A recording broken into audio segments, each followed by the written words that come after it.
एक अमीर इंसान और एक गरीब इंसान के अंदर में किस चीज का फर्क होता है? क्या माइंडसेट का फर्क होता है, या उसकी सोच या पर्सनैलिटी का फर्क होता है? सिर्फ एक चीज का फर्क होता है, वो ये है द गेम ऑफ मनी, पैसों की समझ। एक अमीर इंसान को एग्जैक्टली पता होता है पैसे को मल्टीप्लाई कैसे कर सकते, पैसा मेरे लिए काम कैसे करता है, पैसा कंपाउंड कैसे होता है, कहाँ इन्वेस्ट करनी है। लेकिन यहाँ पर मैं बात करूँ एक गरीब इंसान का, तो उसके दिमाग के अंदर में हमेशा एक चीज चलती रहती है कि मैं जितना ज्यादा लाइफ में मेहनत करूंगा मैं उतना ज्यादा सक्सेसफुल बनूंगा और उतना ज्यादा पैसा कमाऊंगा, जबकि ऐसा कुछ भी नहीं होता है, जिसके कारण से वो अपनी पूरी लाइफ फाइनेंशियली स्ट्रगल करते ही रहते हैं। तो आज की इस वीडियो के अंदर में मैं एग्जैक्टली रोड मैप बताऊंगा, कैसे इन्वेस्ट करें, कहाँ इन्वेस्ट करें, सेफ इन्वेस्टमेंट क्या होता है, रिस्की इन्वेस्टमेंट क्या होता है, कहाँ ज्यादा रिटर्न अच्छी मिलती है, इंटरेस्ट किस में ज्यादा मिलता है, आप कैसे अपने पैसे को तेजी के साथ कंपाउंड कर सकते हैं। तो इस वीडियो को कम वॉच कीजिएगा। सबसे पहले बात करेंगे सेफ इन्वेस्टमेंट की। देखो यहाँ पर रिस्क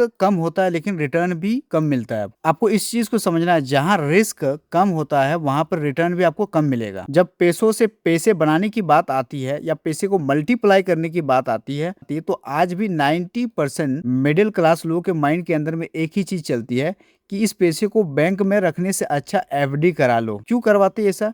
क्योंकि 2026 के हिसाब से अप्रोक्स आपको 6% से 7.5% आपको मिल जाएगी इंटरेस्ट। अगर मैं एफडी कराता हूँ और 6% से 7.5% अगर मिलता है तो बहुत अच्छा है। प्रॉब्लम क्या है इसमें? महंगाई।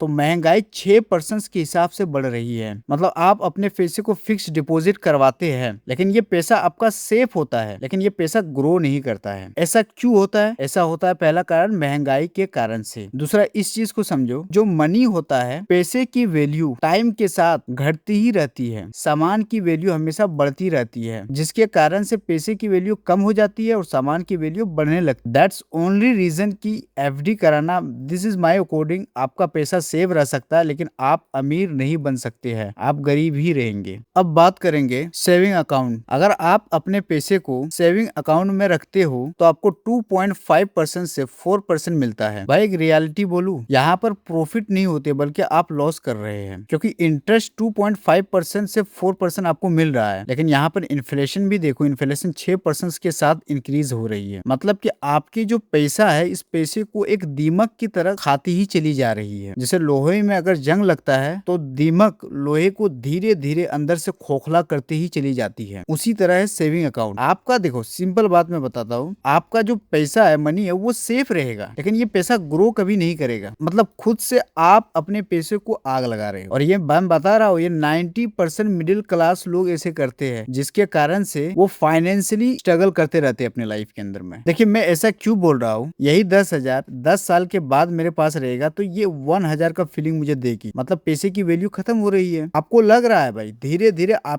आपको गरीब बनाते जा रहे, कैसे बैंक्स आपको लूटते हैं, आपको रियलिटी ही पता नहीं है अभी तक। तो सेविंग अकाउंट में जो लोग रखते हैं अपने पैसे को, इसको एक सेफ इन्वेस्टमेंट मान सकते। मतलब आपका पैसा यहाँ पर सेफ रहता है लेकिन वो पैसा ग्रो कभी नहीं करता है। वो पैसे क्या पड़ता है, उस पैसे में आग लगती है, लगती चली जाती है, लगती चली जाती है। तो मेरे अकॉर्डिंग कोई पूछेगा कि सेविंग अकाउंट में पैसा रख सकते हैं, अगर आप चाहते हैं कि आपके पास बहुत पैसे है तो आप रखिए, आपका पैसा सेव रहेगा, लेकिन उस पैसे की वैल्यू धीरे धीरे टाइम टू टाइम खत्म होती चली जाएगी और आप गरीब बनते ही चले जाएंगे। गोल्ड एक सेफ इन्वेस्टमेंट ऑप्शन में से माना जाता है, क्योंकि टाइम टू टाइम इसकी वैल्यू इंक्रीज होती रहती है, वैल्यू बढ़ती ही रहती है। और गोल्ड में लगभग आपको 8% से 10% रिटर्न देता है। अगर आप एफडी या सेविंग अकाउंट में आप इन्वेस्ट करने चाहते हो तो इन दोनों से बेटर गोल्ड आपके लिए अच्छा रहेगा। मैं इतना बोल सकता हूँ, गोल्ड ही एक ऐसी चीज है जिसकी वैल्यू टाइम टू टाइम बढ़ती ही रहती, लेकिन उस टाइम के दौरान इसकी वैल्यू इसकी रेट कभी बढ़ जाएगी, कभी घट जाएगी। इन दोनों से बेटर आपका ऑप्शन क्या रहेगा?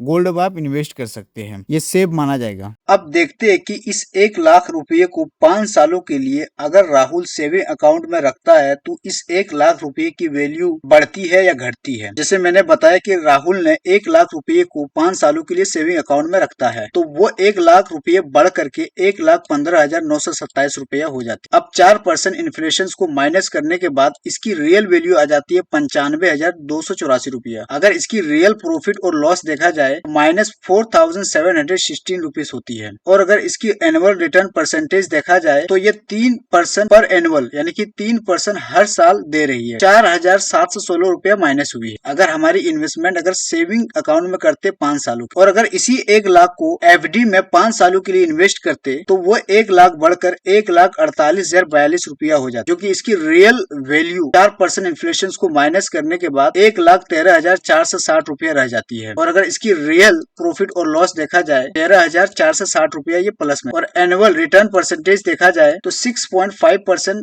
पर एनुअल यानी कि 6.5% हर साल दे रही है। मतलब यहाँ पर 13,460 रुपये अब प्लस में है। और अगर इसी 1 लाख को अगर आप गोल्ड में इन्वेस्ट कर देते तो यही 1 लाख रुपया बढ़कर 1,76,234 रुपया हो जाता, जो कि 4% इन्फ्लेशन को माइनस करने के बाद इसकी वैल्यू 1,44,852 रुपया हो जाता। और इसकी रियल प्रॉफिट और लॉस देखा जाए तो 44,852। और अगर इसका एनुअल रिटर्न परसेंटेज देखा जाए तो 12% पर एनुअल यानी कि 12% हर साल ये दे रही है। तो मैंने एग्जैक्टली पीछे में बताया था कि अगर आप इन्वेस्टमेंट करने चाहते हो तो सबसे बेस्ट ऑप्शन रहेगा कि आप सेविंग अकाउंट और एफडी को छोड़कर आप गोल्ड में कर सकते। 5 सालों के लिए हम लोग देख रहे थे, जो कि सबसे ज्यादा हाई रिटर्न यहाँ पर गोल्ड ने दिया है।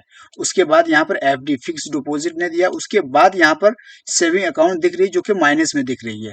तो आप खुद ही समझ गए होंगे कि आप अपने पैसे को आपके लिए बेटर क्या ऑप्शन रहेगा, कहां पर आप इन्वेस्ट कर सकते हैं। और अगर राहुल इसी 1 लाख को 5 सालों के लिए अगर स्टॉक मार्केट के अंदर में इन्वेस्ट कर देता तो कितना आता? तो यही 1 लाख बढ़कर 1,76,234 हो जाता। और 4% इन्फ्लेशन को माइनस करने के बाद इसकी रियल वैल्यू 1,44,850 हो जाता। और इसकी रियल प्रॉफिट और लॉस देखा जाए 44,850 होती है। और इसकी एनुअल रिटर्न परसेंटेज कितनी होती? 12% होती, जो कि इस चीज को दिमाग के अंदर में ध्यान में रखना है कि यहाँ पर हाई रिस्क होती है। और अगर इसी 1 लाख को म्यूचुअल फंड के अंदर में इन्वेस्ट कर देता तो यही 1,76,234 से 1,85,000 हो जाता। और 4% इन्फ्लेशन को माइनस करने के बाद ये 1,52,000 इसकी वैल्यू हो जाती। और इसकी रियल प्रॉफिट और लॉस देखा जाए तो 52,000 ये प्रॉफिट में है।